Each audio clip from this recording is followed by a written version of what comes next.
साहब आपसे आगाज करते हैं सर। इस वक्त अब फिलहाल तो अमल दरामद रोक दिया गया है, अब इसको अदालत जो है वो दोबारा इसका जायजा लेंगी।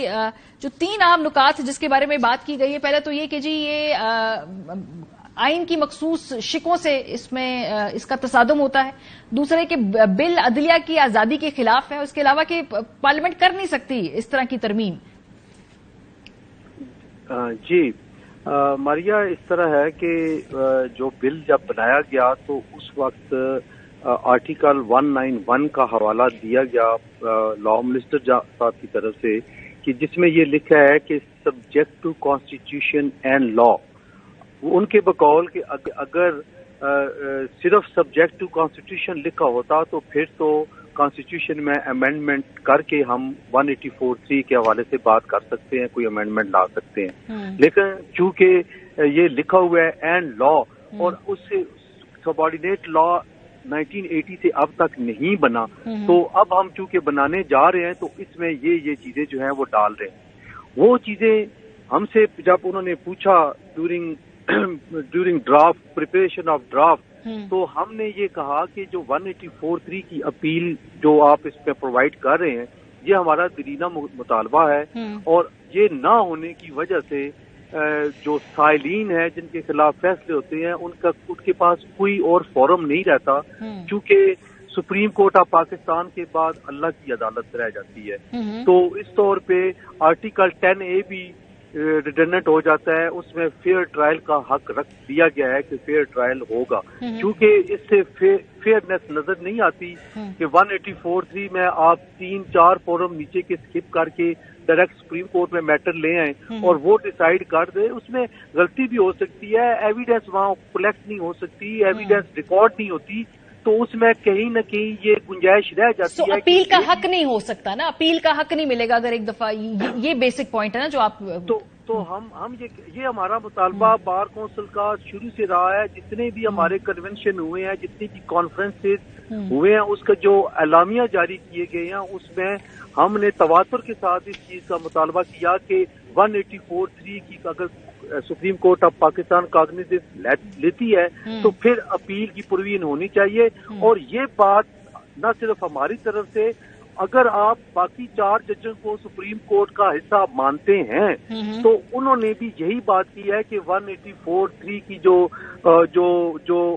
सर इशू अब इसमें दो मसले, एक तो आप जो बेंच के हवाले से उठा रहे हैं ना, अभी तो ये एक लार्जर बेंच है, इसमें तो सारी वो उन्होंने अपनी आददी जो भी एक तरीके से ज्यादा तादाद है वो दिखा दी ना कि वो किस फैसले की किस तरफ खड़े हैं। सर दूसरी बात यह कि एक जो पूरे कानून के ऊपर एतराज के ज्यादा इसकी प्रोसीजरल, और क्या एक पार्लियामेंट की इसके ऊपर कैपेसिटी है, क्या उसके इख्तियार में है कि ये सवाल, फिर जिस तरीके से ये कानून बड़ी हेस्टिली पास किया गया, ना डिबेट हुई, ना उसको किसी जगह रखा गया और बड़े तेजी इसको पास कर लिया, फिर सर इसकी टाइमिंग एक खास वक्त पे इसको जल्दी से लाकर बगैर इंट्रोस्पेक्शन के उसको आगे बढ़ा के पास कर लिया गया।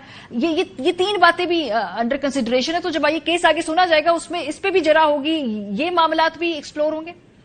देखिए टाइमिंग वाला जो इश्यू है उसका तो जवाब मेरा ख्याल है कोई हुकूमती जो इत्तेहाद है उनके कोई लोग ही दे सकते हैं कि वो टाइमिंग।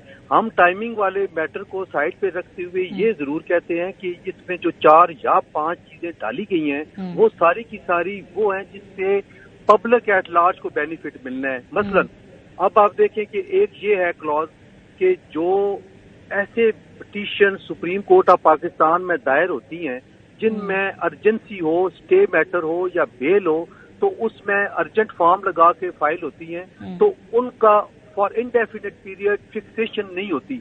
तो उसके लिए मैकेनिज्म बना दिया गया इसमें कि विद इन 40 डेज वो फिक्स हो और उसका इंटरिम रिलीफ मिल सके। इसी किस्म का इंटरिम रिलीफ, जिस किस्म का इंटरिम रिलीफ आज honourable supreme court of Pakistan ने एक दिन के अंदर न दे दिया, हम ये कहते हैं कि किसी अल्लाह वसाया मोहम्मद खान, शरीफ, जावेद, जो भी आम शख्स है उसको इस तरह का इंटरिम रिलीफ मिलना चाहिए। सही जी। तो तीसरी बात इसमें जो सबसे अहम है वो ये है कि रिव्यू जो रूल्स है सुप्रीम कोर्ट के, वो ये है कि जो रिव्यू में जाता है तो वही कौंसल रिव्यू फाइल कर सकता है जिस कौंसल ने पहले केस میں پیش ہوا ہوں. اور سر لیکن یہ تو آپ ٹیکنیکل بات کر رہے ہیں سر.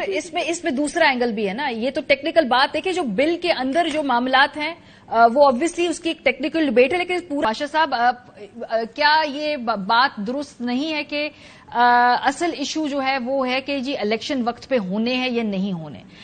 کیا یہ پروسیجرل معاملات بہتر ہو سکتے تھے؟ بالکل ہو سکتے تھے. لیکن سر ان لانگ ٹرم کیا آپ کو لگ نہیں رہا کہ اوریجنل ڈبیٹ سے ہم سب لوگ ہٹ رہے ہیں؟ الیکشن اگر وقت پہ نہیں ہوئے تو کیا وہ زیادہ بڑا نقصان ہوگا، یا اس وقت ہم یہ جو پروسیجرل معاملات میں الجھ رہے ہیں اس کو ٹھیک کر کے پھر الیکشن کرانا زیادہ بہتر اپرچونٹی اپروچ ہے، بجائے اس کے کہ ہم الیکشن وقت پہ ہونے یا نہیں ہونے اس ڈبیٹ کے اوپر فوکس کریں؟ دیکھیں، معاملات تب الجھتے ہیں جب آپ سموتھ ایک کام چل رہا ہے تو اس سے ڈیویٹ کر جائیں یا ایک راستہ تبدیل کر جائیں. دیکھیں، دس از ویری سمپل. ایک پٹیشن فائل ہوئی لاہور ہائی کورٹ میں. جج صاحب نے اس کو فوری طور پہ ود ان ڈیز فیصلہ کر کے ڈائریکشن دے دی ای سی پی کو الیکشن کرانے کی. ایک دوسرا فریق وہ چلا گیا آئی سی اے میں. آئی سی اے پینڈنگ تھی، ساتھ ہی یہ 184(3) کی پروویژن انووک کر کے پٹیشنز کو کر دیا لاء، اور سو موٹو بھی لے لیا، 3 پٹیشنز کو بھی انٹرٹین کر دیا. وہاں سے گڑبڑ ہوئی اور الٹیمیٹلی وہ معاملہ ہائی کورٹ والا وہ آنا ہی سپریم کورٹ میں تھا. ٹوٹل 5 یا 6 دن ان کو ویٹ کرنا پڑتا. جو حکومتی اتحاد جو بینیفٹ لے رہا ہے یا الجھاؤ کی کیفیت پیدا کر کے اس کو یہ کر رہے ہیں، یہ مسئلہ ہی نہ بنتا. دیکھیں، تمام معاملات کو اگر سموتھلی چلنے دیا جاتا تو شاید یہ نوبت نہ آتی. پھر آگے جا کے ایک اور میٹر آ گیا جی فل کورٹ کیوں نہیں بنایا گیا؟ اس کی بھی اپنی جگہ پہ امپلیکیشن ہے. بھائی اگر بن جاتا تو کیا حرج تھا؟ گورنمنٹ کے پاس کیا چیز رہ جاتی ہے اعتراض کرنے کی؟ آج وہ بار سر وہ اس وقت بھی اس فل کورٹ میں بھی سر یہی جواب دائر کر رہے ہوتے کہ ہمارے پاس پیسے نہیں ہیں، ہمارے پاس سیکیورٹی کنسرنز ہیں. آپ کچھ بھی ہماری جو اس وقت ہم IMF کے پروگرام کے اندر ہیں، آج میں دیکھ رہی ہوں میرے سامنے قومی اسمبلی کی قائمہ کمیٹی خزانہ کے اندر جو ساری گفتگو ہوئی ہے اس میں وہی کہہ رہے جی 21 ارب ہم نہیں دے سکتے پیسے، ہم لوگ ہمارے اور بڑے خرچے ہیں. حالانکہ وہ باقی چیزوں کے اوپر فنڈز اناؤنس کر رہے ہیں، ترقیاتی فنڈز ہو رہے ہیں، سب کچھ جو پیسے وہ نکل رہے ہیں. 21 ارب روپے ہمارے پاس نہیں ہے. تو وہ ادھر بھی سر یہی توجہ تھی حکومت کے پاس ہی کہ ہم نے الیکشن نہیں کروانے کیونکہ ہمارے پاس کیپیسٹی نہیں ہے. دیکھیے، میں یہ بات بالکل آپ کی بات سے ٹو سم ایکسٹینٹ اتفاق کرتے ہوئے کر رہا ہوں بات کہ کیا معاملات کو اگر ایز اٹ از بہتر طریقے سے اس کو سالو کیا جاتا تو کوئی کیا اس میں برائی کیا تھی؟ جب آپ اوور ڈوئنگ کریں گے تو دوسرے فریق کو آپ اپرچونٹی دیں گے انگلی اٹھانے کی، اعتراض کرنے کی یا ڈیویٹ کرنے کی. مسئلہ صرف یہ نہیں ہے. اب مسائل آ گئے ہیں ایگو کے، انا کے مسائل آ گئے ہیں. وہ یہ ہے کہ پولیٹیکل پارٹیز نہیں بیٹھ رہی آپس میں، ان میں کنسنسس نہیں ہو پا رہا. ٹھیک ہے، اچھا سپریم کورٹ میں جس طرح ڈفرینسز کھل کے سامنے آئے ہیں اس طرح بارس کے اندر بھی آج بھی وہ وکلا برادری کے اندر بھی جو سارے تنازعات ہیں وہ کھل کر سامنے آ رہے ہیں. وکلا برادری میں کوئی نہیں ہے ماں سوائے ایک پارٹی کے پولیٹیکل ونگ کے. سر وہ کہتے ہیں کہ دوسری جماعت کے پولیٹیکل ونگ میں جو کہ لا منسٹر صاحب کے ساتھ بڑے ان کے اچھے تعلقات ہیں ان کی وجہ سے اختلافات ہیں. وہ بالکل یہ الزامات آپ پہ. دیکھیے بات یہ ہے، میں بات کرتا ہوں اپنے ادارے کی، پاکستان بار کونسل کی.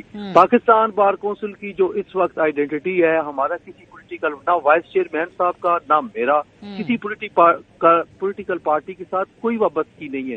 اور یہ بات میں چیلنج کر رہا ہوں کہ کوئی بتائے کہ فلاں پارٹی کے ساتھ میرا جو ہے وہ تعلق ہے. میں نے تو زندگی میں مسلم لیگ نون کو ووٹ نہیں دیا. ہاں میں بالکل یہ ایک بار یہ اسٹیٹمنٹ دے رہا ہوں، آن ایئر بات کر رہا ہوں. لیکن جب ہم بات کریں گے، ہم امپارشل ہو کے بات کریں گے، ہم غیر جانبدار ہو کے جب بات کریں گے، ہم آئین اور قانون کے دائرے میں رہتے ہوئے جب بات کریں گے، تو پھر اگر ہماری بات کسی کو بری لگے تو وہ کہے گا